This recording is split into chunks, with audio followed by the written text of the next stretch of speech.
The idea of the American dream is different things to different people. But when I think about it, I think of freedom, of course, because that's what this country's founded on. The freedom and the independence to go out and actualize yourself and do whatever it is you want to do. The pursuit of happiness. It's the pursuit. There's no guarantee that you'll catch it. But to have the freedom and to have the ability to go out and chase after it, that's at the core of the American dream to me. It's all tied together. Success, prosperity, freedom, the American dream, it's all the same thing. It's you're born here, you die here, and in between you just kick maximum ass.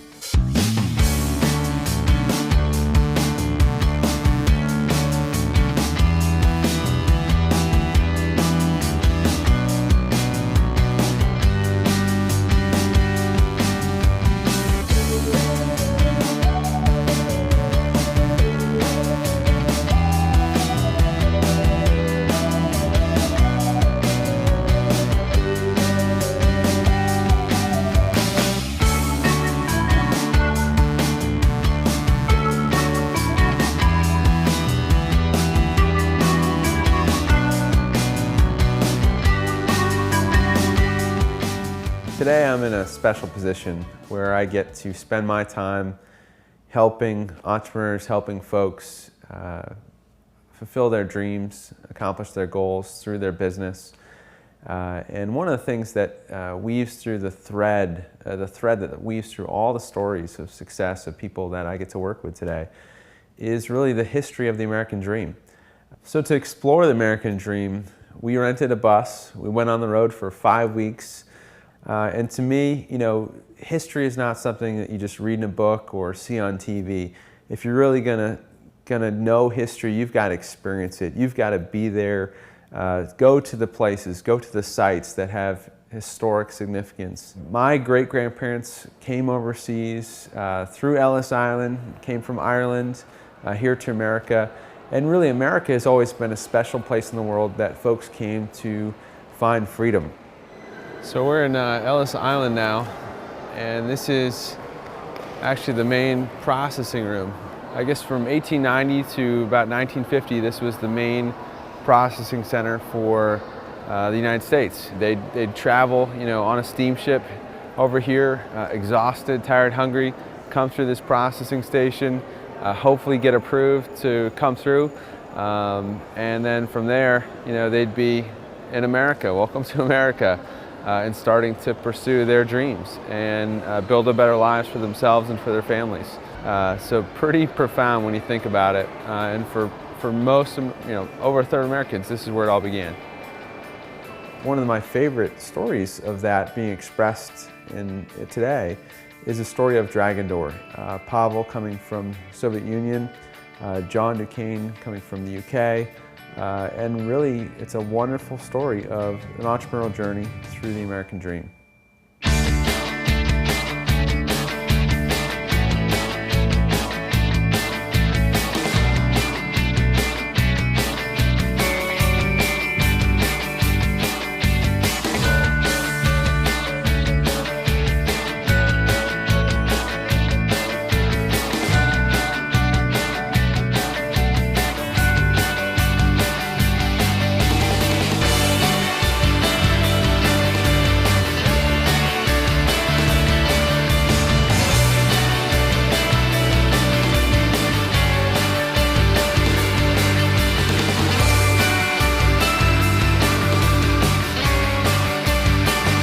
Well, comrades, America is it's the best country in the world, and everybody hears about it. Everybody loves it or hates it. And if they hate it, the reason somebody hates America is because they're jealous of America. So there's no third opinion there. Growing up in the Soviet Union, you read some books, you watch some movies. There are some American movies that were shown, and some of them left an impression. One I remember was The Magnificent Seven. And that was a terrific movie, such a powerful movie. And the American scenery and just the mood of freedom and opportunity, anything is possible. And later on, I understand the term that I learned here, this term of American exceptionalism. I really like that. What I don't like about what's happening right now is this country's trying to, some people in this country try to turn away from what has made this country great. They just try to downplay American exceptionalism, try to be just like everybody else, and they're forgetting that the rest of the world's looking up to America, and they want us to be exceptional. So I came here and tried to start an import-export business with some friends, which was unsuccessful. That's why I never heard about this business. Finally, I decided probably I should better stick to things that I know about. Obviously, did a bunch of odd jobs. I sold hot dogs, I bounced a nightclub, I delivered newspapers, you know, the usual immigrant story. And finally, I started training people because, well, what do I know about import? What do I know about export? And what am I going to earn selling hot dogs? As I started training people, eventually I changed several facilities, training facilities. My last training facility, that was in Minnesota, was in the basement of a bank vault. And that was beautiful because it was in the basement, so nobody could hear the screams. And nobody really had any good use for the space. They had tried to rent it out to an armored car company, but they had their own. And so there's no retail front, and so I got a great deal. About that time, that's when I got my first lesson in marketing. I learned about positioning versus prospecting. And I understood that prospecting means just chasing people down. Okay, you come to me, train with me because I'm the best or whatever. And positioning is just placing yourself where people will find you. People who are the right people will find you. So a friend of mine had suggested that I teach workshops at a local seminar company. And I offered a couple of different workshops to them, stretching and abs, things like that.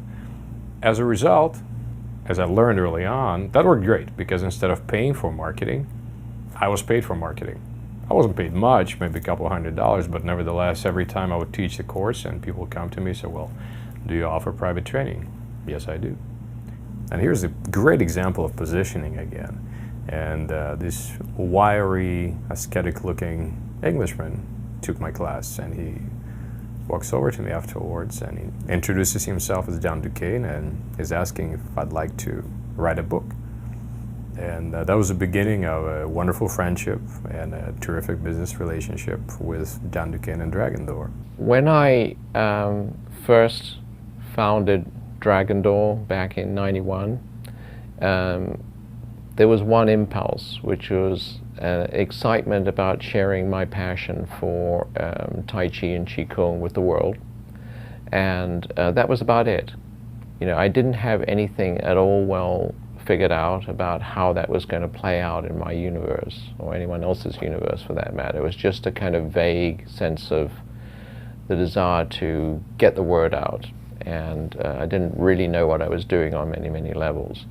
We published our first book, Cultivating the Qi, but it was through traditional publishing. You know, we were selling the book for like $16.95 to Barnes & Noble, and it didn't matter how many copies you sold. If it was in the tens of thousands, no one was going to get rich.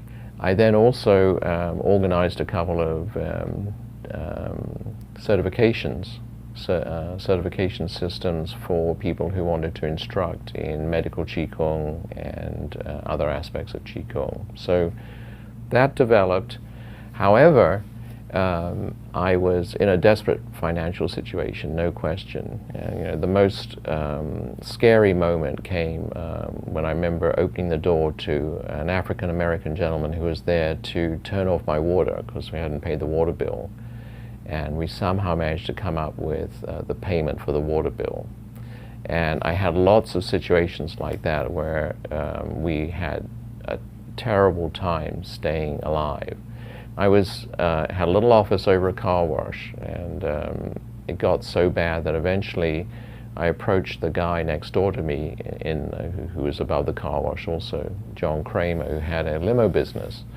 And I decided to start driving limo to bring in at least some regular cash while I was trying to make it as a publisher. And I then had the very good fortune to meet the single most charismatic author I've ever been fortunate enough to meet, and that's Pavel Tsatsouline. and he was going to show us Westerners what we didn't know about stretching and how everything we thought we knew was wrong, and he was going to fix it. So I was intrigued, and I went to this flexibility workshop at the Open U, and there was this young Russian, very charismatic, very articulate, and he had a shirt on that said "Body by Stalin," and he had a definite shtick going. He was the evil Russian, and he came from the evil empire, and he made a lot about being an ex-communist and having kind of escaped from Russia, and he'd been special forces, and it was very intriguing, and that was great. But what was so much better was a combination of things, was that his ideas and his techniques for stretching and flexibility were amazing, and they were genuinely different, and they were getting people extraordinary results. So I got very excited, and I just felt this special connection with Pavel. Right off the bat, I liked him immediately, and I went up to him and asked him 3 questions. I said, "Do you have a publisher?" He said, "No." And then I said, "Would you like to be published?" And he said, "Yes." And then the third question is, "Would you like me to publish you?" And he said, "Yes, let's look at that." And he just had a few stick drawings of figures and a few kind of little pages of handout. And we worked on that and came out with the first book, Beyond Stretching. After that, a book on strength training, that was Power to the People. Then at one point kettlebells, it never occurred to me that kettlebells could be popular. It's just too hard. So this is how it came about. I'm sitting in Marty Gallagher's backyard. Marty Gallagher is a very good friend of mine. He's a former coach, powerlifting team USA. He lives in an undisclosed location in the East Coast. And so we're sitting in the backyard and enjoying some steaks and shooting some breeze, and he's telling me about Kurt Kowalski at Cone, all these lifters he's coached, and I'm telling him about things I've done. I'm telling him about kettlebells. So he tells me, "Why don't you write an article for Milo about this?" I thought to myself, Milo, okay. Milo is this niche publication for just crazy guys who like lifting rocks and bent horseshoes and nails, and so I thought, this group seems to be crazy enough, so why not give it a try? So I wrote an article. It was called Vodka, Pickle Juice, Kettlebells, and Other Russian Pastimes. And I didn't think much of it. And then I started getting mail. People were really curious about it. People started going, kettlebells? Kettlebells had been around. In fact, they had been very big earlier in the century with old-time strongmen. They'd been used in Germany and in the States and, of course, in Russia. But they had absolutely gone out of fashion. Iron Mind had this weird adjustable kettlebell that didn't work very well, in our opinion. There was no literature about it. There was certainly no DVDs or videos or anything. But Pavel had become a master of sports in kettlebell lifting in the military, in the special forces in Russia. He had this in his background. The article stimulated interest, so Pavel and I started talking about it. And he asked me if he thought that this was something that could fly in the United States. And we had this historic meeting at a coffee shop in St. Paul in Roseville, actually, called Dunn Brothers. And we had, I think one of the most historic meetings in modern fitness history, which is where he and I sat down for our espressos. And he had this huge hunk of iron on the table with a handle. It's like a cannonball with a handle. He said, "This is a kettlebell." This kind of rusting old object which he had actually got from a hockey player from Russia that had been visiting. And he said, "What can we do with this? Do you think this will really work?" And his idea was that, well, probably there'd be a few grizzled vets who'd been in the military who this would appeal to, and then maybe some powerlifters and some elite athletes, and that would probably be it. I said, I think it can have a bigger appeal.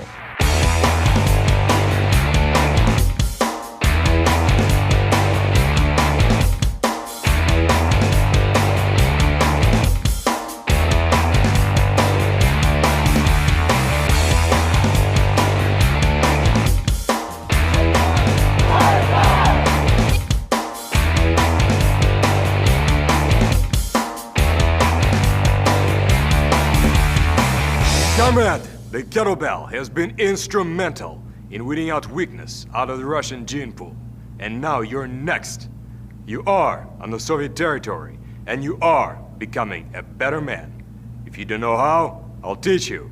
If you don't want to, I'll make you. Right now, it's gotten to the point where you can find, nobody knew what a kettlebell was in the West at that point. Right now you can find a kettlebell in, I don't know, for crying out loud, a bookstore, you know, and at Sears. I mean, it was just this amazing breakthrough. And of course, what also happened is we went from being a publisher of books and DVDs to a company that was a manufacturer, and also we suddenly had this organization of people, RKCs, which has now grown to, you know, there's like 2,000 RKCs in 43 countries, and we're all over the world. I mean, right now we've reached a point where we have, you know, an army of guys with tattoos of RKC Eagle on their biceps, you know, or their calf or somewhere else, and that's just feels awesome. Feels truly, truly awesome. But we're just doing what we love to do. I love spreading the pain, and John loves communicating about spreading the pain. And then we had this terrific community of people that grew around what we're doing. So the growth has been totally organic. There hasn't been any kind of a business plan. I mean, world domination obviously is the objective, but that's about it, world domination without any steps or stages. If you're concerned as an entrepreneur about two possible situations, one is you're in a job and you're dissatisfied with your job and you have a passion and you want to get into that new passion, but you're as scared as all hell about what's going to happen if you quit your job, which is what I did, and jump into something which could fail. Or you're an entrepreneur who's been at it for a while, like I was for a long time, and it looked like it wasn't going to work, and you're wondering, should I quit? Should I pull the plug? Is this worth it? Just the more you try to make things happen, the more you're going to have to realize that people are going to screw up and things are going to go wrong. That's just the nature of the game.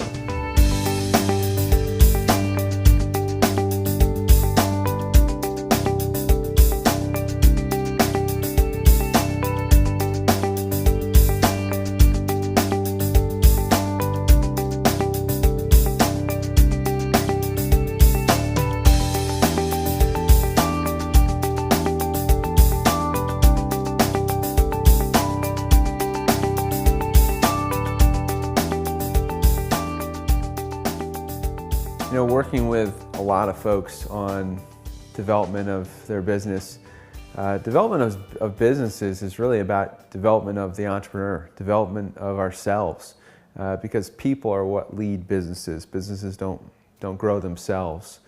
And one of the most challenging obstacles everybody has to come across and really come face to face with is fear.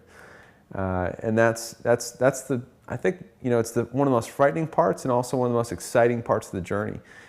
Because when you have the fear but you do the thing anyway, that's when you get to grow. And that's when the magic happens. I think the biggest things you've helped me with, more than anything, NPE has given me the belief. The belief.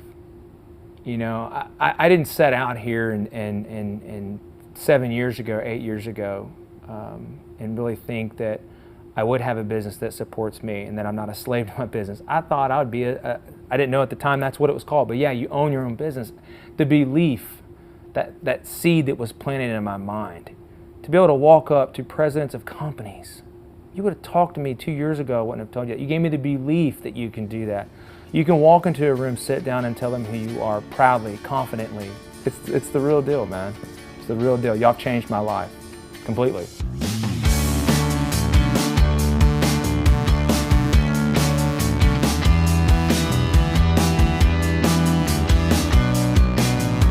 My name is Jeremy Guthrie.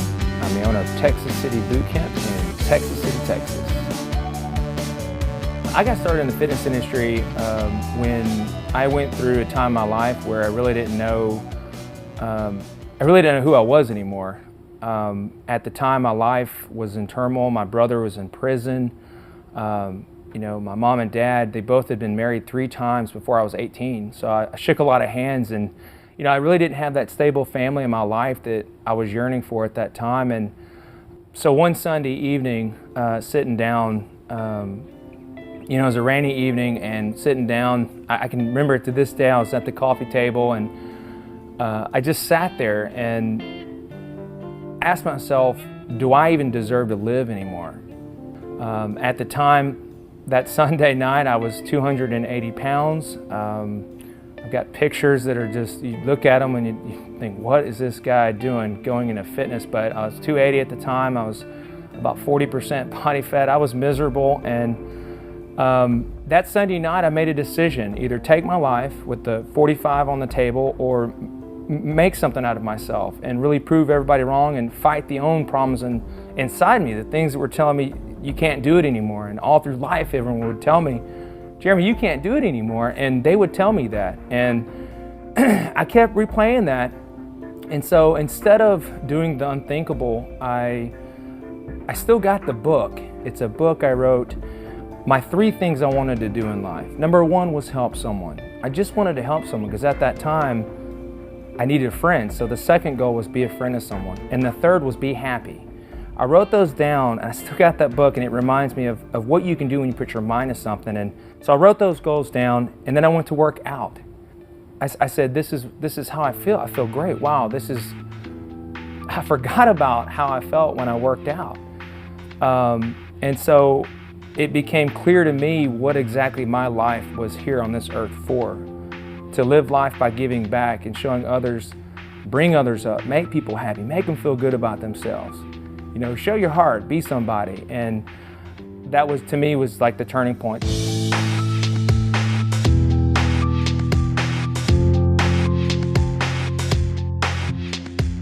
But then it came a time in my life where, okay, making great money, money's good, but I had a daughter at that time. You know, 2008, I had my daughter, Lydia, and I saw her crawling on the ground, and it was really tough to see that. It was tough for me to see her daddy not there in birthdays, and I don't like saying this, but even a Christmas morning, to have to help someone work out on a Christmas morning instead of be with your family. And I did that. So I made a lot of sacrifices, and for 2 years, from 2008 to 2010, that's what I did. I had to make a change in my life.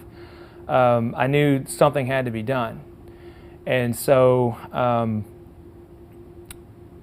I took a leap, you know, and decided to go to mega training last year, October of last year. What I wanted more than anything was to have someone that could believe in me and kind of support me in ways that I didn't think I ever imagined I needed to be supported in. And I went there, and you know, I saw people up on stage, Jeff T, you know, all those guys that I look up to, and I said, you know, one day I want to be like those guys, you know, and I know I can do it.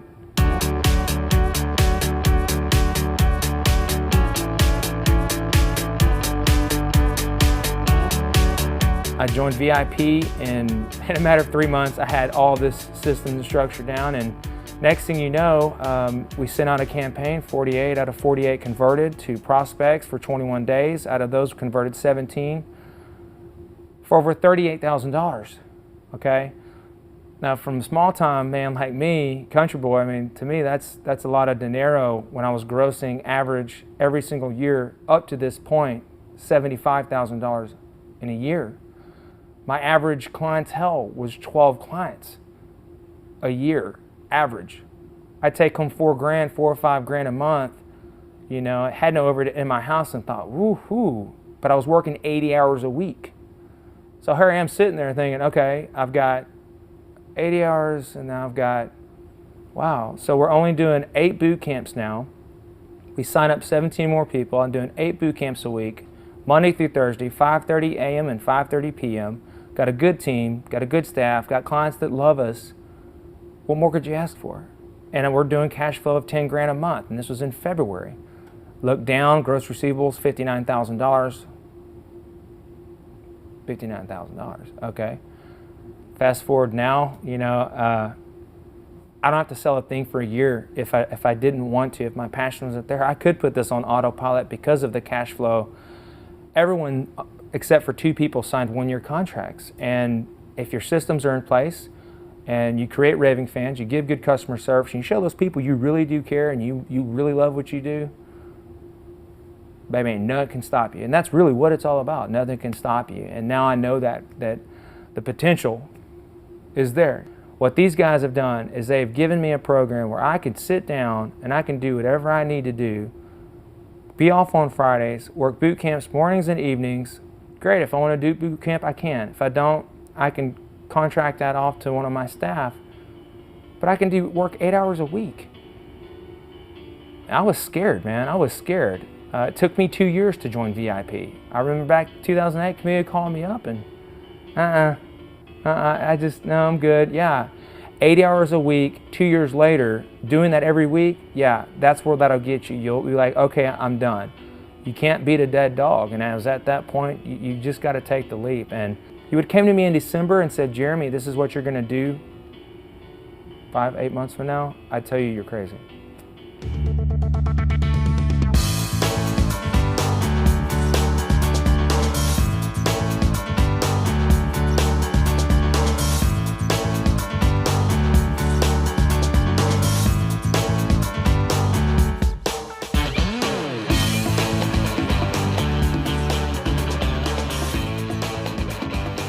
You've got to trust the journey a little bit.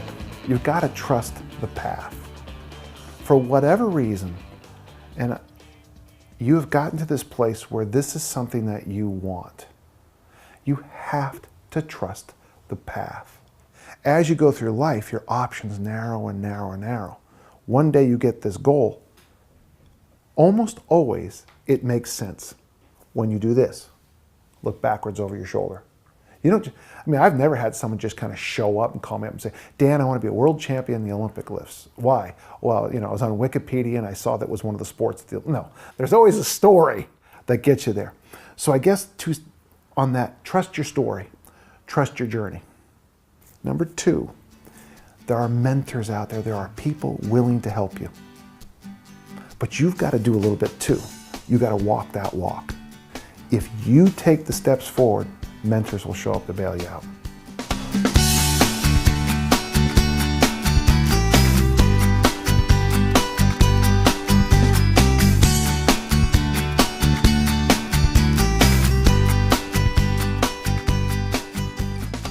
I grew up the youngest of 6 kids, so we were always out playing sports. I always argued, I've made more catches, probably hit the ball more times than anybody who's organized sports. We were always outside. And then when I was about, I must have been 8, my Aunt Florence died and we bought a Sears Ted Williams barbell set. And we started lifting. I was terrible. Of course, I was only 7, I thought it was awful. And I just kind of got started interested in being bigger and stronger and, all that. And I can remember in 8th grade, I'd come home every night and I had this little workout I found. It was, I look back on it now, alternating dumbbell presses for sets of 10, alternating curls for sets of 10. And I thought that was the ticket, man. I have the perfect program. And so but I did it every night, and it's just been something that's been always in my life, I can't imagine separating fitness, health, and life out very well. Just who I am, man. So I was a 9th grade discus thrower, I was good. I was pretty good. I taught myself how to turn, which is hard to do, especially at the time because there wasn't a lot of role models, and all track and field would only have pictures and there was no intrawebs. And so I taught myself how to turn. I turned myself into a 103-foot discus thrower. The world, here I was, world, here we go. And I bought a book called the Track and Field Omni Book. And in there, basically, it talks about a guy named Ralph Maughan at Utah State. And basically, I figured out he's got to be the best discus coach in America.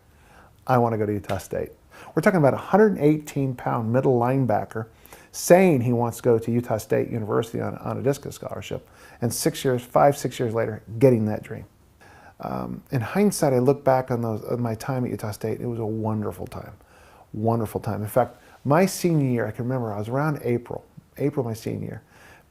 Pictures in the paper, you know, a lot of press. And I remember thinking, you know, there won't be too many times in your life it's going to be this good. Really enjoy this ride. 90, 91, I think I was a pretty good force in both throwing and Olympic lifting. Throughout the 90s, I think I was pretty successful. In the early 2000s, I blew my wrist apart right after winning that national championship in weightlifting. My friend Dave Turner, my coach in Olympic lifting, at the time asked me if I'd lift in the state weightlifting championships because I could earn enough points that we win again. So, you know, Hercules Barbell Club, we got to win. So I show up and, you know, instead of kind of doing the math, and if I'd have coached myself, I wouldn't have allowed me to do this. I decided to break the state record on the last snatch because, well, that's what one does so I got the lift kind of askew. I had the right hand way back too far and the left hand too far forward. And of course my motto was never let go, so I didn't. And I was fine. The weight threw me to the ground. I was fine until I hit the ground, my elbow hit, and my hand was open like this, and the weight hit right there. My elbow hit the ground, and my wrist went that way. And on film, it looks like this. And I just shattered my wrist. Now, to win the state championship, the Hercules Barbell Club needs me to score. So I have to clean and jerk. Now, I didn't lift very heavy, but I was so far ahead in the snatch that I just took a minimal lift to win it and then go see a doctor. So I've had 2 surgeries after that. And the surgeon, the wrist specialist, told me I'd probably never lift weights again. And it insisted that it demanded a paradigm shift in my life. And what are the lessons I learned? Well, the first thing is when I was told I'd never lift again, my first thought was, okay. And this is something I'm sorry for the segue, but it's important. See, I think sometimes we get stuck in goal setting. And I'm a big fan of goal setting, you know that. But the important thing that sits behind, above, on top, is what's the mission? And what was nice about this injury was I realized that I wanted to be fit. I wanted to have my heart rate in good shape. I wanted my blood pressure in good shape. It wasn't so much I'd never lift again, but how can I give back to all those people who helped me before? And so my first answer was, let's start a newsletter. And boy, I tell you, in its run, it became an amazing thing. It became a big deal on the internet when a new issue would come out. And so the 2 great lessons I've learned from that is, you know, there's going to be obstacles. There's going to be obstacles, no matter what your goal is. But the idea is that, on the both sides, is that this movie ain't over. No matter what you get hit with, if you really have a foundation for what you want to do, you can overcome a lot of stuff. But if you don't have a foundation, you don't get that, an obstacle is going to get in your way. So constantly look.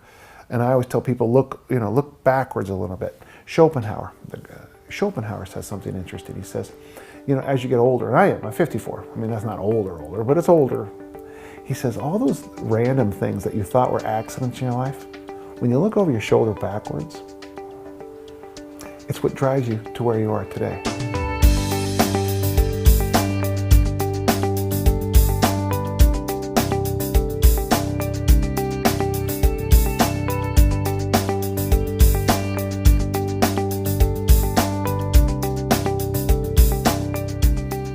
You know, it's an odd thing, but this might not come across well to some people, but in the Gospel of Mark, every time the word fear shows up, the word faith is right close to it. And I'm always amazed at people when they don't go after their dreams, goals, their mission, because they're afraid of something. It's like the Scarecrow of Oz. L. Frank Baum didn't just write The Wizard of Oz. He went on to write probably 12 of these books. In one, The Scarecrow of Oz says, ordinary people are like leaves on trees. when they die, they just fall off. I like the extraordinary people. And it's been something I've noticed my whole life, is that, you know, you can have a wonderful life, but always be woulda, shoulda, coulda yourself, you know? I think would've, shoulda, coulda is so painful when you had those chances. You keep watching those opportunities, those chances fly by, that it's more painful long term to not leap than it is to just stand against the rim and watch all your friends go. Okay, I'm going to go back down. And we all know how dangerous it is to go back down that rocky crevice. Leap, man, get in there, let it happen. Every great thing I've ever done in my life, not a lot of people thought I could do it. Everything. You know, I can't, even just something as simple as getting my book Never Let Go out. I had people naysay it. I was talking to Sal. I mean, it sells pretty well. Well, it's just about, someone said, well, it's just about you. Yeah. Well, okay, I'm sorry. You know, my autobiography should be about somebody else, I guess. You know, but it's, you just have to get used to it, that not everybody wants to be extraordinary. But I can't imagine not at least swinging away.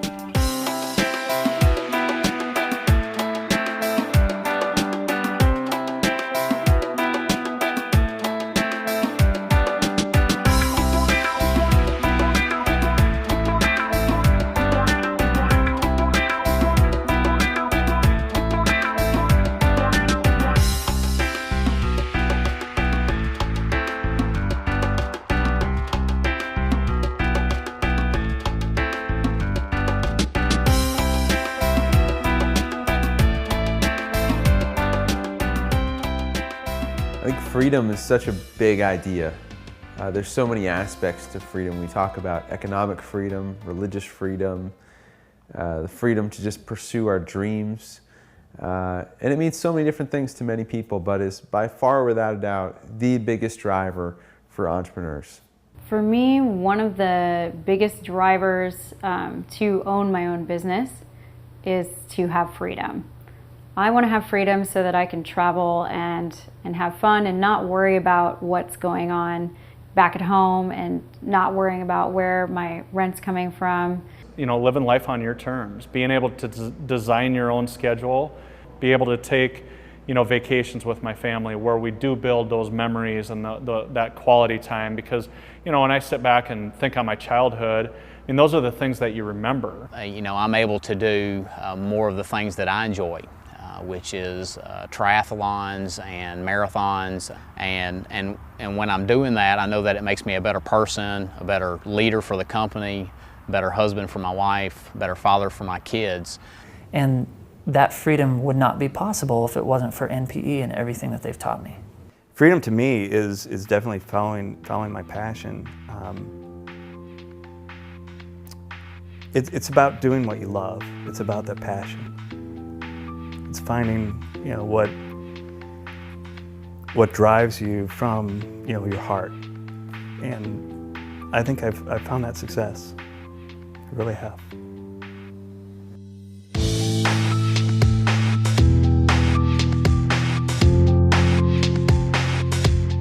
I'm Tom Jacobs, and I own Body 3 Fitness Center in Houston, Texas. I started working for Amoco Chemicals in Chicago, and found a job here in Houston, moved on down. I was only going to be here for 3 years, trying to see what it's like to live in a different city. And in that process, I'd gained, I don't know, about 40, 50 pounds just sitting around, typing at a desk, eating bad food. So I had seen a doctor, and he said that I have high cholesterol, high blood pressure, and that I needed to make a change in my life, or else I wouldn't be around for much longer. I went through a program. It was a life changer for me. The Body for Life program, in 12 weeks I lost 40 pounds of fat, gained 10 pounds of muscle, totally changed my life forever. And people would start to ask, you know, what are you eating? What are you doing? What's your workout look like? And I started helping friends out. And they started losing weight. And I really enjoyed helping those folks. After a while, I just decided to leave corporate America and that very nice lifestyle to change my life and change other people's lives and open up a fitness business. I wanted to try something different that was kind of outside my comfort zone, that would, involve fitness in some way and really be kind of that pivotal point. And so I decided to do a bodybuilding competition. And that whole experience really solidified in my mind what setting a goal, having laser focus, determination, passion, and just rock solid determination, what that will do for somebody. I talked to Shannon Ross and I was like, what should I do? And she was kind of a mentor for me, and she was a mentor to me. And she agreed to be my trainer. So I said, July, there's going to be a bodybuilding show in Houston. I'm going to do that. So I go the night before, I get weighed in, I'm lightweight, I'm novice, I'm looking good, I look at the other competition because you kind of check everybody else out. I think I'm pretty good. My legs were a little weak, but I thought overall I looked pretty good. I came in the morning and they said, okay, novice, you're going to be last, you're going to be on the stage last. And I'm like, okay, cool, so I can kind of chill out and do some final prep. So I go out to the car and I do some final prep and just kind of get my mind where it needed to go. And I go back into the stadium. I go in there and I look up on stage and I'm like, God, those guys look really familiar. And my heart started to sink a little bit because they really look familiar. And I go backstage and I'm like, who's on stage? Who's on stage right now? And they go, novice lightweight, you're 57, you should be on stage. You're disqualified, you're out, you're done. And I looked at the guys, no, there's 7 months of dieting and working out down the drain. I'm going back there in my mind, I'm like, it ripped me to shreds. It was like the worst experience in my life. And I go out, and my parents hadn't arrived yet at the stadium. And when they came in, I just hugged my dad, and I was like, I'm sorry, Dad, I failed you. And he was like, no, you didn't fail, son. Pick up the pieces and move on. And so I went to Starbucks and I got a caramel macchiato. And that was kind of my cheer up. And I kind of wallowed in my grief for a couple hours. And the family was like, put on the show here. And so as embarrassing as it is to put on, show trunks and flex for your family, I did that. And then I called Shannon. I was like, when's the next show? And she said, I think there's one in October. I was like, all right, let's do it. Let's start back up. And I did. And so now 10 months later, I go to the show. I know I'm going to stick around this time. Go up on stage, I just nail it, and won first place. Lila Brada brought out the trophy to me. And that was the best experience of my life. Going from the very worst experience that you can think of, not even being able to, compete and doing all that work and being disqualified to then winning first place. That was awesome. That was, in my mind, that I knew then if I set my mind to something and I had focus, that I'd be able to achieve it no matter what.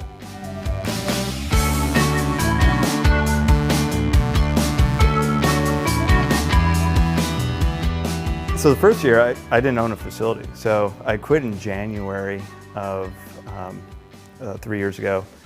And I didn't actually buy the facility for about 3 months after that. So the first, as an independent trainer, my plate was full. I was actually doing really well. I had a couple people going through a boot camp as well for brides to be. And it wasn't too bad. But then, I knew I needed to do more. I had that itch. I have that entrepreneurial itch. I've always had it. I had an opportunity from the gentleman that I was renting space from to actually buy the facility from him. So I bought it, dumped out my 401k and bought it. I expanded it, I built it out, and the cash was gone.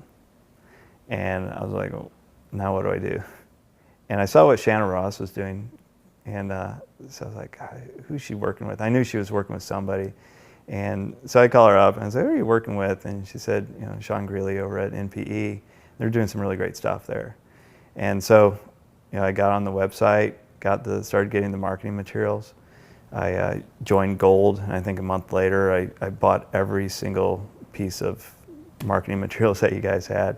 But I started with AutoCloser, which I never really liked sales. Actually, one of my jobs was selling software, and I just was never really good at it.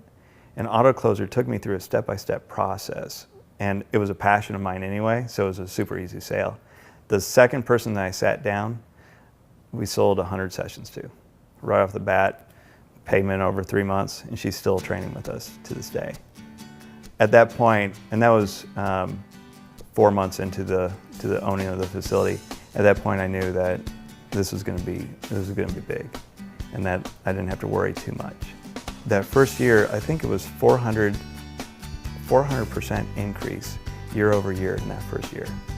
And now, this year versus last year, I'm up 30% on my gross, and that's incredible.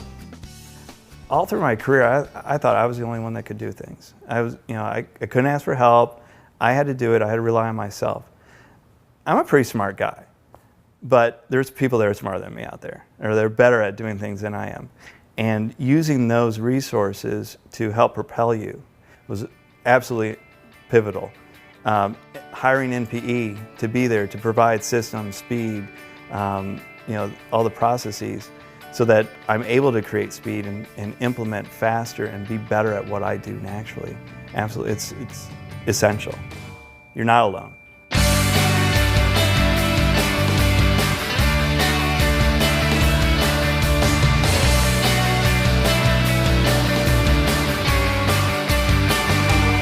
You know, a lot of folks look at someone's success story and they just see the end. They see the end product of success.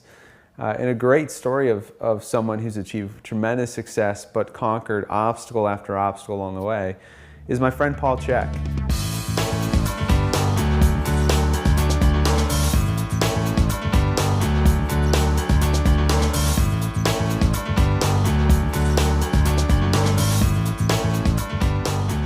I grew up in a lot of different places, but I was born in Los Angeles. My parents moved to Idaho and started a pig farm.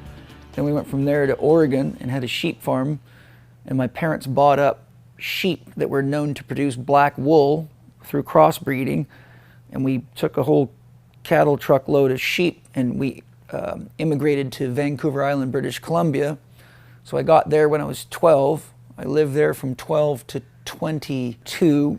Then I moved to Florida and joined the Army in Florida. And while I was there, I fought my way onto the Army boxing team. And after a little while on the boxing team, I was asked to become the trainer of the boxing team. There I got to do 2 years of on-the-job training with an osteopathic physician, and I got to work with 30 of the best boxers in the world. And my job was to take care of nutrition, writing their training programs. I was also the team massage therapist, and I managed the gym itself. And when my career in the Army came to an end, I knew I didn't want to be in the Army anymore. My dream was to take my massage therapy skills and my conditioning skills and my diet skills, and I'd always studied holistic nutrition. So I had a very good grounding in what holism was and what that concept meant. And because my mother raised me that way, it wasn't foreign to me. And then I wanted to move to San Diego because, one, I love San Diego, and every time I'd come here, I really enjoyed it here, and I used to be a surfer when I was young. And this was the training mecca in the world for triathletes. So my original idea was to start a business to train and take care of elite level triathletes. Well, one thing led to another, and I ended up working in the largest physical therapy clinic in San Diego, and I was the first massage therapist ever to be hired by a physical therapy clinic. After 4 years of working there, one of my friends who was a very skilled physical therapist and I decided to leave and start our own physical therapy clinic. So we started Golden Triangle Rehabilitation. I took the profits from the physical therapy clinic we'd started, and I started the Chek Institute in 1995. And then I just built the Chek Institute up from there.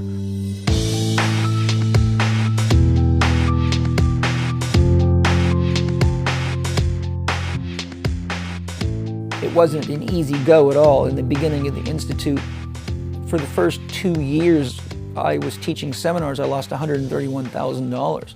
So I got some bad business advice and was told I needed to file bankruptcy, which scared the hell out of me, but I hired the best lawyer and the best accountant I could, and they both made that suggestion to me, which resulted in a very, very challenging journey. So by the time I met my wife, Penny, I was flat broke.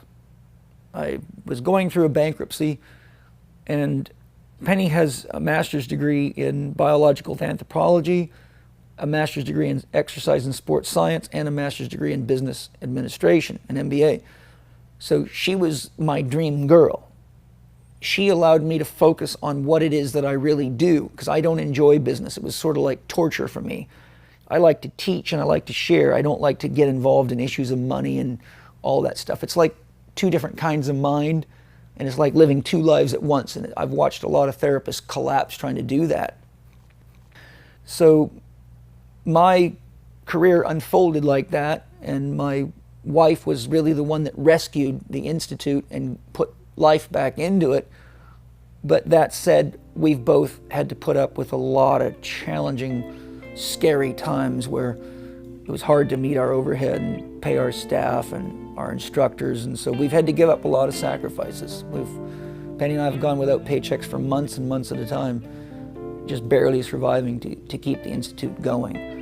But, you know, I've always trusted the universe and known that if it was meant to be, it would be, and here we all are, and we've created a pretty big movement. We've got over 10,000 CHEK practitioners floating around the world now, so I get motivated by all the letters I get from all over the world from people. It was almost as though the universe wanted me to know that it's not about money, it's about the mission.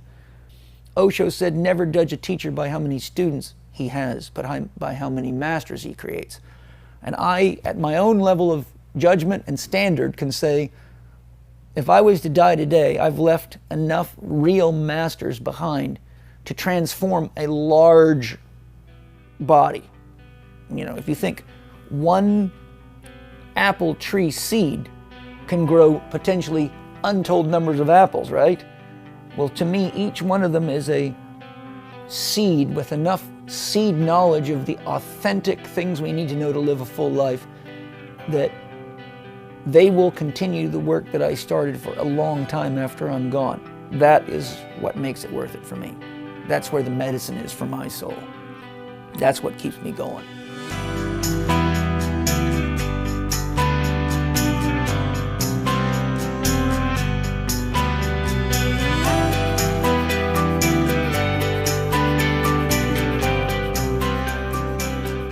Probably 5 years ago,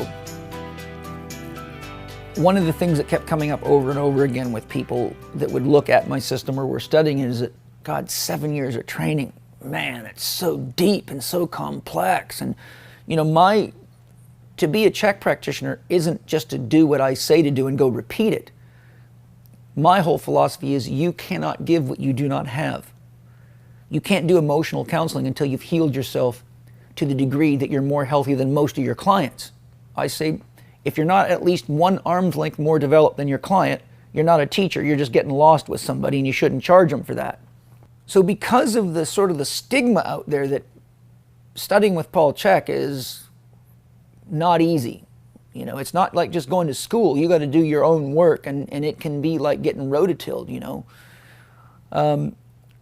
I had to figure out a way to synthesize my teachings into a formula that was easy for anybody to understand. And so, as usual, I went and had a nice chat with my soul that day. I was told not to sit, but to go for a walk in the hills. So I picked up a notebook, and my soul said, write down 1, 2, 3, 4. So I did. 1, 2, 3, 4. And my soul said, Paul, the most important thing for you to do to help anybody is to find out what it is that they love more than they love their pain, more than they love their drama, more than they love their little story that isn't working for them. Well, in psychology, that's called motivational interviewing. So I learned that before I start teaching people a bunch of stuff, even patients, I've got to identify what it is that they're really trying to accomplish or achieve. And most people aren't actually coming to achieve something that they want. They're coming to achieve something that they think they need because society has programmed them to believe that. Millions of people have told me, oh, you'll never make anything out of yourself with a college degree. If I had a nickel for every time I heard that between the ages of 6 and 20, I'd be a multi-millionaire, right? Well, I know damn well that's not true. So my first objective for helping somebody is to help them understand what love is and how love works. And I've been able to go through what I've gone through, even though it's been painful, because it has been a labor of love.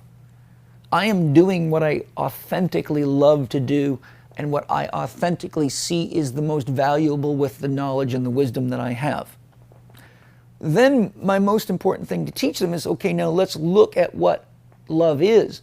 And what I teach people is that when you've actually found the flow of your own love, you're not afraid of challenges any more than an athlete's afraid to lift weights or climb a mountain or bleed because they got a blister. There's always going to be challenges going into any of these things. The difference is if the challenge that you're facing is detracting from your sense of connection to what life is and the quality of life and your sense of inner wholeness, then you're probably moving in the wrong direction. If the challenges are something that you can take in and grow from and learn from and have a greater sense of awareness about what is really going on in your life, that's when you're in flow. I found out several years ago that the fastest way I could help someone find what their love is to simply write down what you don't like in your life right now, with the highest priority being the one you don't like. So if you're angry as hell at your spouse, write that down.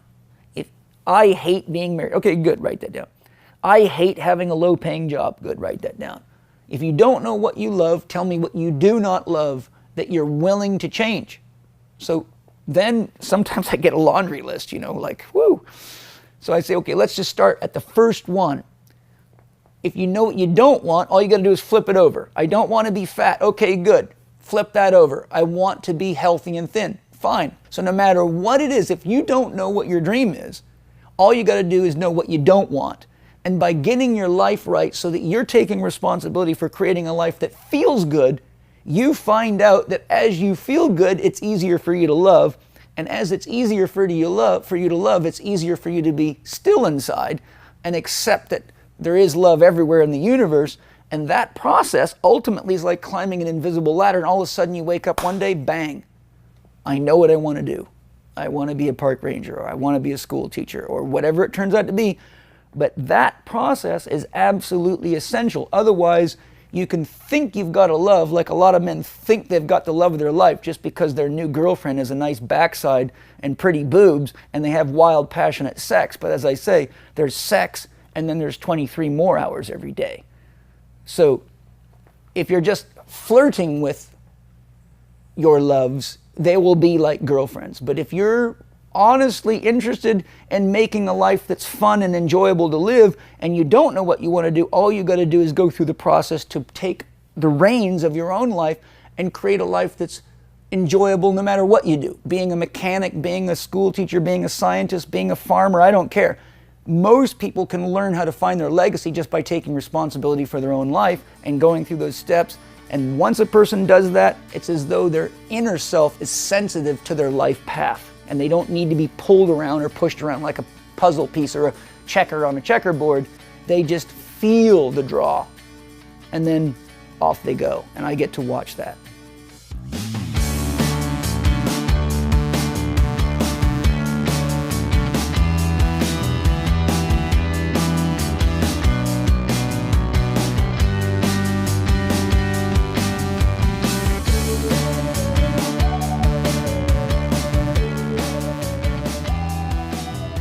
One of the big struggles is as you're building a business, as you're building a better life for yourself, for your family, is you have to work harder, right? That's one of the first things you've got to do is you've got to focus more, put more energy into getting ahead, doing things that other people won't do. Everybody has to work through that, sacrifice, challenge. And then, kind of in that process, you find that you don't want to lose sight of what really matters, what's important to you, right? And balancing the different roles and responsibilities we all have in our lives with our family, with taking care of ourselves, with being there for those that count on us for leadership and mentorship. And I think one person who really illustrates that well in his life, and certainly to help me with my own challenges with working through that process, is my good friend James Fitzgerald. It's kind of cliche that people should have balance in their life, but I think the perception around what they think balance is just run at a really high intensity. Personally, the kind of things that I use for balance or trying to maintain balance is this constant search for personal mastery. And I have to thank, the universe works in different ways, but I have to thank specific other people that have come into my lives who have questioned that, where I've said, I'm in a search for this. I'm in a search for what is the meaning of, what's the purpose of, us being here on this very second. And I think when you start asking those questions, you start seeing that time is ticking. And if time is ticking, what are you spending your time on in terms of judgments, greed, and all those the things that can be downgrading exactly your thoughts and your processes? That slows people up. And then they get these enlightenments of vitality and good perception, and things roll, and they believe that is balance, but that's not balance. So balance is trying to detach yourself from the lows and the highs and understand that this search for personal mastery, understanding that you may not be here tomorrow, allows you to prioritize everything that should be important for balance.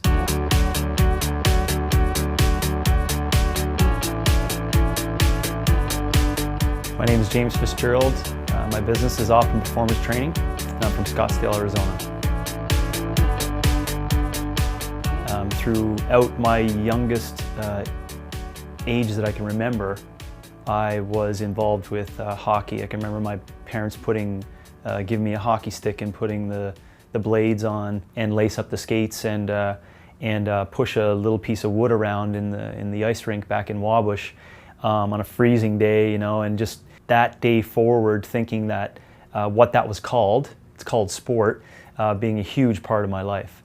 And then, I can remember that, singular moment, and then a million moments after that are all the same kind of idea, these, undulating, continuous feelings of euphoria and emotion around scoring goals and bumping with your buddies and, winning games and losing games and turmoil and things like that, to high school where I hated school and I couldn't wait for the day to be over to train for the sports I was participating in. Being in a small community and enabling, having the ability for me to participate in numerous different sports made me a jack of all trades, where I was able to do a bunch of different sports and be good at them into even adulthood, and I guess coming into CrossFit and understanding this idea around trying to be good at a whole bunch of things and well-roundedness. There's some moments through winning the CrossFit Games and also specific workouts that I can go back and I tell people about, that it felt like after I was done those certain events, I could walk away from everything, where you've had that, it's such a high peak that you believe there's nothing else. And there's, besides, I've had a million of them, and they all felt the same, just like putting on the skates when I was a kid, which has led into my development of coaching and my philosophy on coaching and life in general, in terms of experiences, and that roundedness and balance is ingrained in my system. It's allowed me to create that, what I'm trying to teach everyone else in terms of roundedness in fitness and the importance of that.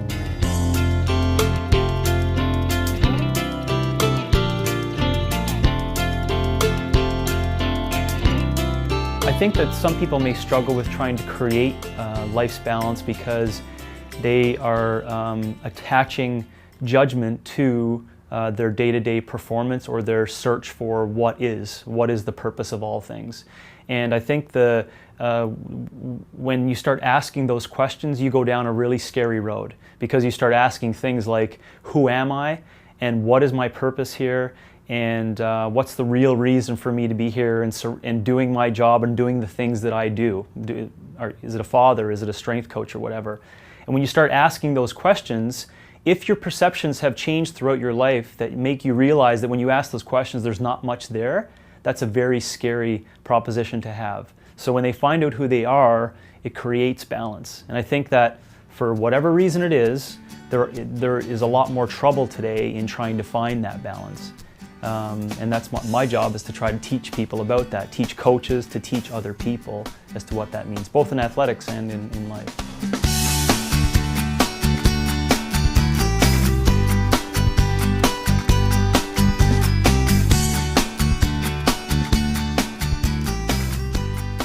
You know, the term success means a lot of things to a lot of people, and it's certainly a big, broad concept and theme that plays throughout our lives. I think everybody wants to feel like they've done something, like they've achieved something worthy of recognition, of accomplishment for themselves and to be recognized by their community. And a lot of people get frustrated that they're not where they want to be yet, and they're working towards, you know, something that they want to achieve, and it's just not, you know, they haven't reached that point, right? But you got to remember, there's no timeline on your success. Success is a journey our entire lives, and we get to live and enjoy that throughout our lives. And I think what it ultimately comes down to is waking up each morning, making a decision about what you want to do, and a commitment to go do it.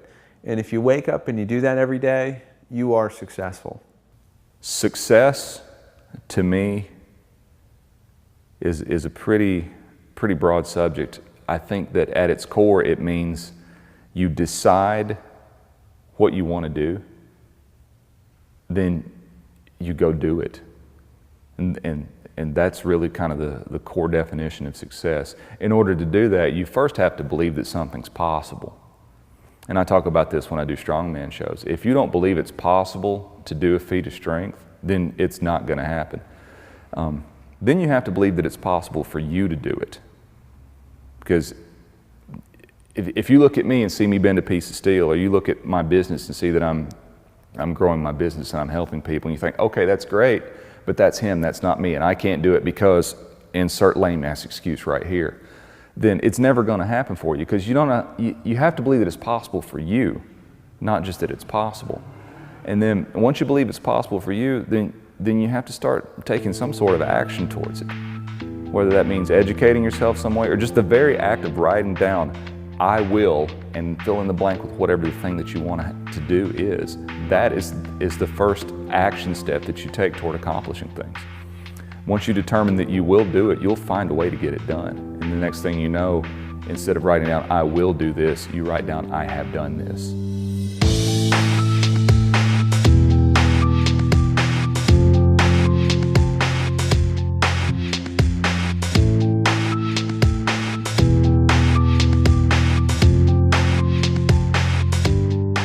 My name's Dave Whitley. I'm in Nashville, Tennessee. I own a facility called Nashville Kettlebell. I was born and raised in Tennessee. Lived here pretty much all my life.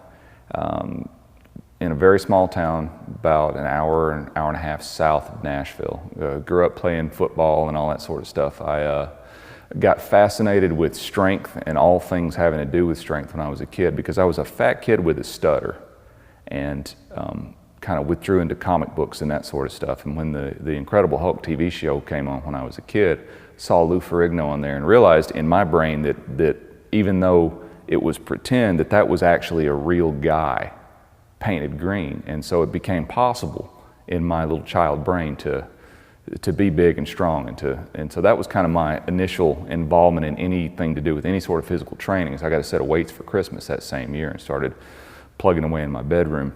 In my teens, I started playing music, playing guitar, and wound up doing that for a little while professionally during my 20s. That got to be a bit of a chore and a bit of a job, and came in off the road one day and said, I don't want to do this anymore, and took just kind of a regular job and sort of started reevaluating things. And what was supposed to be a few months long wound up being a few years long, and so I find myself in my early 30s not knowing what I want to be when I grow up anymore, and went to massage therapy school. Started going back to the gym, and I'd always been kind of in and out of the gym from the time I was a little kid. Wound up reading an article that Pavel wrote for a magazine about kettlebells, and next thing I knew, I was at the RKC and had a very life-changing kind of weekend that by the end of the first day, I knew that I was going to do something that had to do with the RKC and kettlebells and all that sort of stuff, and I just wasn't really sure what. So by the time a couple of years have elapsed, I was teaching kettlebells full-time. I was doing it out in a park. I didn't have a facility. I just had equipment that I hauled around in my car. And we ran in the park for 4 years before I wound up moving into this facility.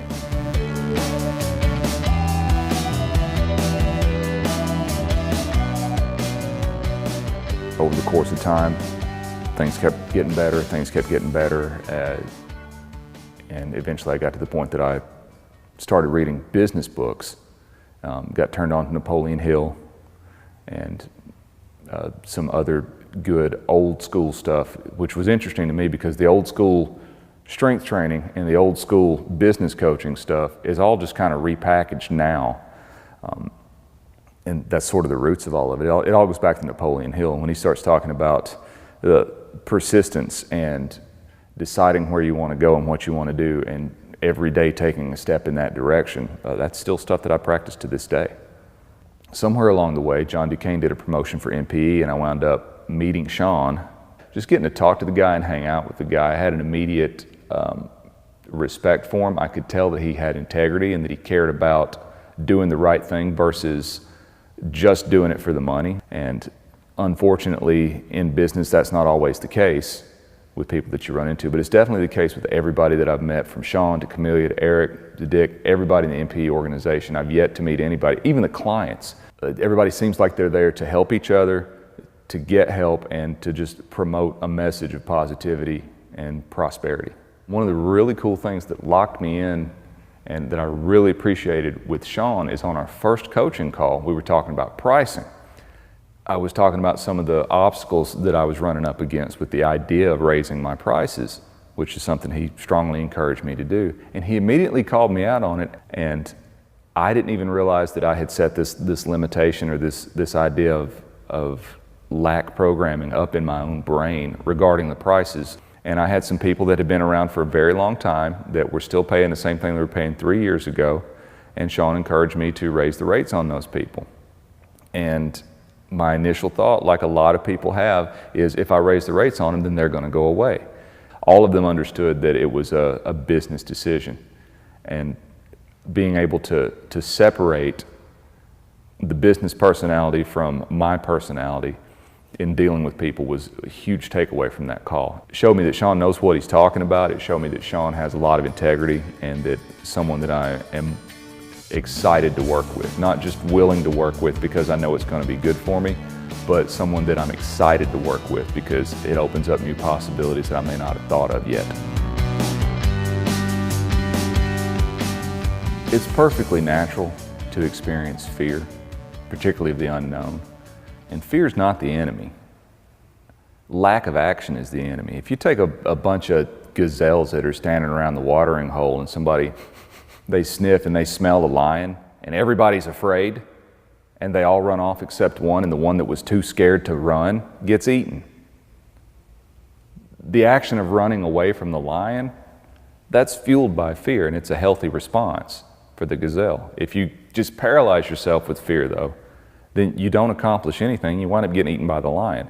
I'm not saying run away from things that scare you. I'm saying deal with things that scare you in the appropriate way. The gazelle's going to run from the lion because that's his skill set to deal with lions. It's not as black and white and as obvious as that with us as business people or as entrepreneurs. We run up against stuff all the time that can be quite terrifying, and that's okay. Stuff scares me a lot. You look at a situation and it's a scary situation on an emotional level, but when you learn to take that fear and direct it toward whatever the desired outcome is, that's when you learn to harness an emotion. It's just an emotion. It's just a reaction to something. There are facts in front of you. You're not comfortable with those facts, and you just have to deal with them. If you don't do anything at all, you fail. It's that simple. Every result that you wind up getting is It comes about because of you. If you succeed, it's because of what you did and because of the people you aligned yourself with. If you fail, it's because of what you did and because of the people you aligned yourself with. So just take responsibility for it. Having that accountability and that personal responsibility is the key to overcoming fear. You take fear, you act on it, and if it turns out great, then great. And if it doesn't turn out great, then you move on to the next thing, you deal with it. But to just be paralyzed by fear is a surefire way to get eaten by the lion.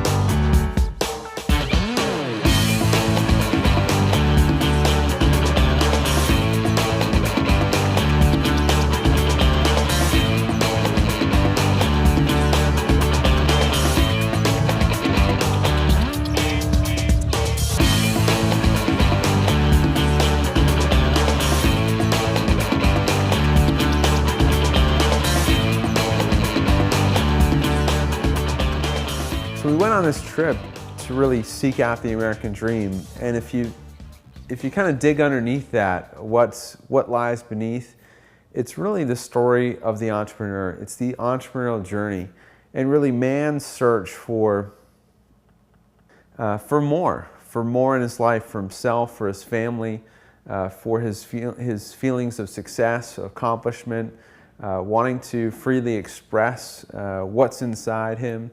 And somebody who represents that well is Daniel Iverson. Whenever you have the entrepreneurial spirit, you're automatically going to be searching for solutions. It's the way you think. Well, I have this goal. How do I get there? I can do some of my own, but I definitely need more knowledge to get there. It's just what you do.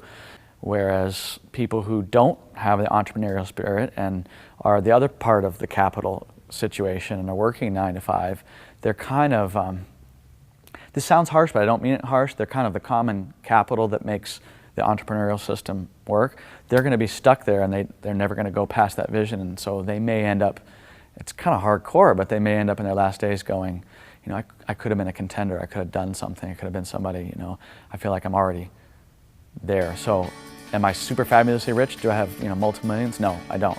But do I feel like I'm wealthy? Absolutely.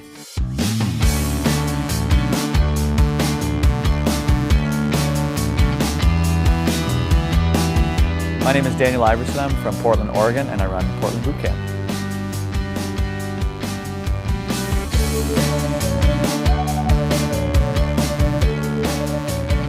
I grew up in Lexington, Kentucky, and first caught the fitness bug at about 8 years old, looking in the back of probably a Spider-Man comic. I saw Charles Atlas, and I was the proverbial 98-pound weakling.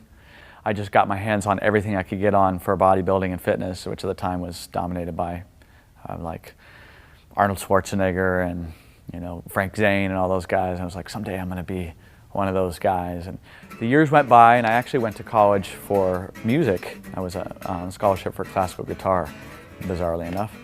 And then when I finished that, I went to Las Vegas. We just randomly picked up and went to Vegas, and I had this huge dream of being a professional musician there.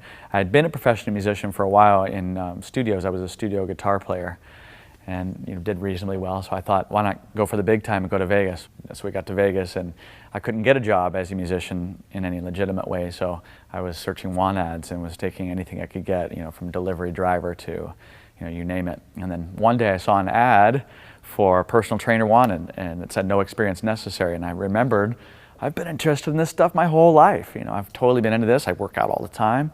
Why not do what I love to do? And I finally, for the first time, saw maybe you can make money doing what you really enjoy. And the other love was music. I'm not making money with that. Why don't I try this? So I went to 24-hour Family Fitness, which is now 24-hour fitness. And I got paid a whopping $5 an hour for 30 hours a week, and was a glorified, leg extension teacher. And from there, it grew a little bit. And so my wife got transferred to California with a company she was working at the time. She was my girlfriend at the time, and it was with a coffee company called Gloria Jeans. So we got to Santa Cruz, and I dropped out of fitness for a little while, which I was kind of sad about, but I wanted to support her in her dreams, so we went there. And That lasted for about a year or so, and then we moved to Los Angeles. We lived there for a few years, and it's not fun, to be honest with you. We moved to Portland, Oregon because I wanted to start a family. We got to Portland, Oregon, and I jumped back to 24-hour fitness because I know this, I've been a trainer, I know I could get a job. I did that. I worked there for a few years and just blew up and did so well, had so many clients, I thought, why don't I do this on my own?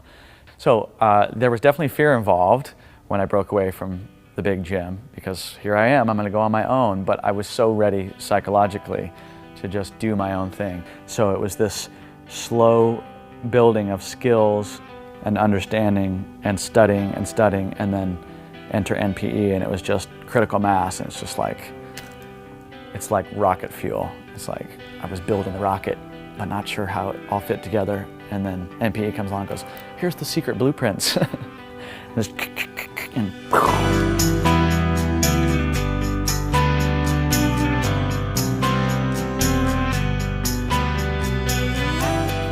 I went to Mega Training after having attended over the last few years prior to that lots of seminars on direct marketing, on product development, on continuity models, you name it. And they're all legitimate if you apply yourself, they are. But for some reason, none of those really spoke to me personally. And I couldn't put my finger on what it was, it just never felt quite right. So I went to Mega Training again because I'm constantly moving forward. No matter what, I always feel like there's a solution. And you know, NPE seemed like they had another solution that I was willing to investigate. And I went to Mega Training, and immediately I could tell there was a difference in the quality of the people in the room. That was immediately obvious. These were real entrepreneurs. Real entrepreneurs with real vision for real businesses that actually create value in the community, and cycle value exchange, and I could sense that. And then at the end of the Mega Training conference, there was a dinner that was held, and that's when everybody stood up and told where they were. And I normally don't have any problem speaking, but for some reason when it came around the mic, I was thinking, wow, I really have to kind of open myself up and say, I don't know what I'm doing at this point. And so I said that, and I realized that the people in the room that were essentially a year or two ahead of me were just cranking it and were just bawling it in the fitness industry. And I was like, I want to be part of that. And you had to apply to be in VIP. So immediately I did on the spot, and then got the call from Camellia and was accepted, and that was just great. It's awesome.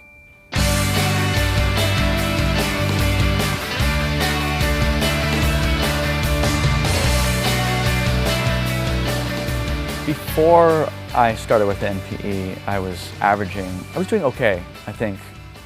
Better than most people in my area, I think, just because of my drive and sheer, I'm gonna do it despite red eyes and pain. Working through it. I was doing, I was getting close to 6 figures already. But then after I implemented much of what you have to offer, which is really just the beginning for me. Next year is going to be crazy, but just in this first year alone, I've more than doubled what I've done. This year it'll be well past $250,000, and I had my biggest month in June at about $31,000 gross, with pretty healthy margin, past 60%. I can say that. Sometimes. I didn't really understand what that meant until I was sitting down with Camellia and talking to her, and I was like, she said, that's really incredible.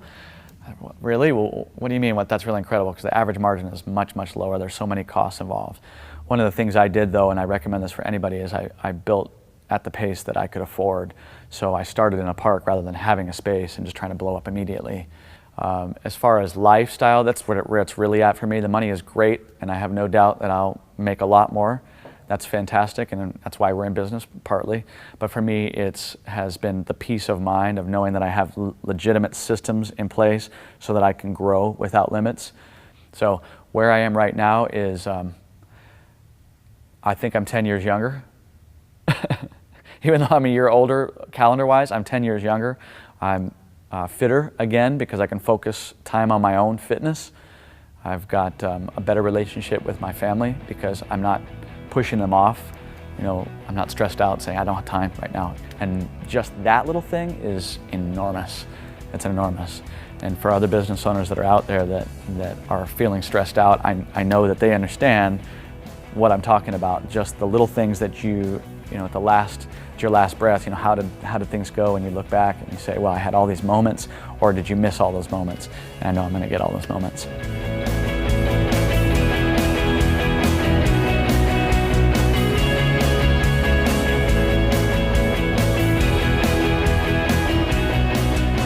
If you're going to start a business and you're going to try to pursue the American dream, things aren't always going to be easy. You're just going to have to get up and make yourself do it.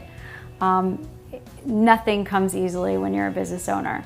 You just have to stick with it, and you have to, you know what, I remember clearly my first mega event, Juan Carlos, he said, and I always remember this, he said delayed gratification, and it just stuck with me because you have to be patient and know that it's going to get better. You got to work hard for it. And never be scared. Don't be scared.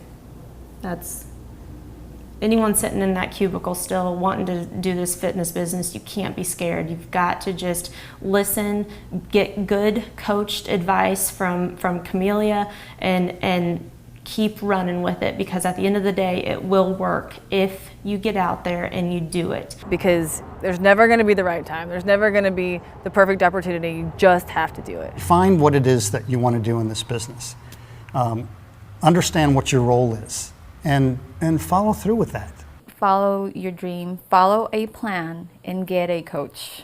Because without a business coach, you would just be like me with, you know, her head, like a chicken with their head cut off. We found solid coaches at NPE to work with us, to give us the organization.